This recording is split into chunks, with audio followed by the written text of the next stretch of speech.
Hello friends, welcome to buds to bloom. எல்லோரும் எப்படி இருக்கீங்க? இன்றைக்கி நம்ம சேனலில் 2 நிமிஷத்தில் செய்யக்கூடிய ஒரு யூனிக்கான சட்னி ரெசிபி தான் பார்க்க போகிறோம் ஃப்ரெண்ட்ஸ். இது வரைக்கும் நீங்கள் இந்த மாதிரி ஒரு சட்னி அரைச்சிருக்க மாட்டீங்க. ஏன்னா அவ்வளோ சுலபமான ஒரு சட்னி. சொல்லப்போனால் இந்த சட்னி அரைக்க வேண்டிய வேலையே இல்லை. அந்தளவுக்கு ஒரு ஈஸியாக வித்தின் ஒரு 5 மினிட்ஸ்க்குள்ளே நீங்கள் முடிச்சிடலாம். அவ்வளோ ஒரு ஈஸியான சட்னி. வாங்க வீடியோக்குள்ளே போய் பார்ப்போம். இதுக்கு முதல்ல ஒரு பெரிய மிக்சிங் பவுல் எடுத்துகிட்டு அதில் 3 ஸ்பூன் அளவுக்கு தயிர் சேர்த்துக்கோங்க. தயிர் கூட தேவையான அளவு மிளகாய்த்தூள் சேர்த்துக்கோங்க. நான் 2 ஸ்பூன் அளவு மிளகாய்த்தூள் எனக்கு காரத்துக்கு ஏற்ற மாதிரி அளவில் சேர்த்துருக்கேன். நீங்கள் காரம் உங்களுக்கு எவ்வளோ வேணுமோ அதுக்கு தகுந்த மாதிரி சேர்த்துக்கோங்க. நான் காஷ்மீர் சில்லி பவுடர் தான் சேர்த்துருக்கேன். இது கூட ஒரு 1/2 ஸ்பூன் அளவு தனியா பவுடர் எடுத்திருக்கேன். இப்போ இது எல்லாத்தையும் நம்ம ஒன்றா மிக்ஸ் பண்ணிக்குவோம். இது கொஞ்சம் மிக்ஸ் ஆனதுக்கப்புறம் நான் ஒரு 1/2 டீஸ்பூன் அளவுக்கு கரம் மசாலா எடுத்திருக்கேன். அதையும் நம்ம இது கூட சேர்த்துக்குவோம். இப்போ இதை ஃபஸ்ட்டு நல்லா மிக்ஸ் பண்ணிவிட்டு நம்ம கரம் மசாலாவை இது கூட சேர்த்துக்குவோம். இப்போ கரம் மசாலாவும் சேர்த்து நல்லா மிக்ஸ் பண்ணிக்கலாம். எல்லாமே நமக்கு நல்லா மிக்ஸ் ஆகிடுச்சு. இப்போ தயிர் நான் நார்மலாக நம்ம வீட்டில் செய்கிற தயிர் தான், கொஞ்சம் கெட்டி தயிராக தான் எடுத்திருக்கேன்.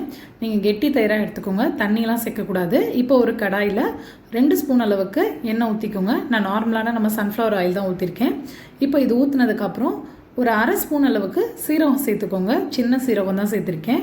இப்போ இது லைட்டாக பொரியணும். கொஞ்சம் ஜீரகம் பொரிஞ்சதுக்கப்புறம் நான் ஒரு 4 பூண்டு என்ன பண்ணி வச்சுருக்கேன்னா சின்னதாக தட்டி வச்சுருக்கேன். நீங்கள் பூண்டை முழுசாக போடுறதோட இது மாதிரி தட்டி போட்டிங்கன்னா நல்லா டேஸ்ட்டாக இருக்கும். இப்போ இது நமக்கு லைட்டாக பொரிஞ்சிருச்சு.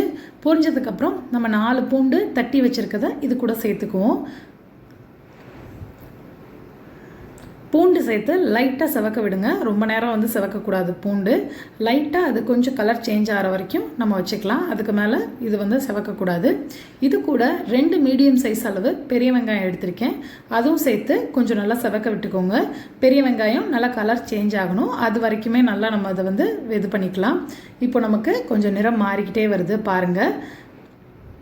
இப்போது நல்லாவே நிறம் மாறுறது வந்துருச்சு. இந்த மாதிரி நல்லா வதங்கினதுக்கப்புறம் நம்ம ரெடி பண்ணி வச்சுருக்க மிக்சரை இது கூட சேர்த்துக்கலாம். இப்போ ஃபஸ்ட்டு இது நல்லா வதங்கிருச்சு.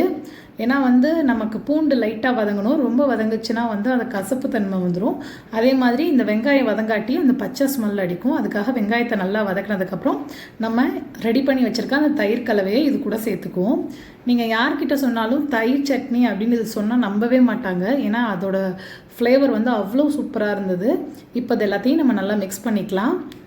நம்ம அந்த எண்ணெயில் லைட்டாக நல்லா மிக்ஸ் பண்ணி விட்டுக்கோங்க.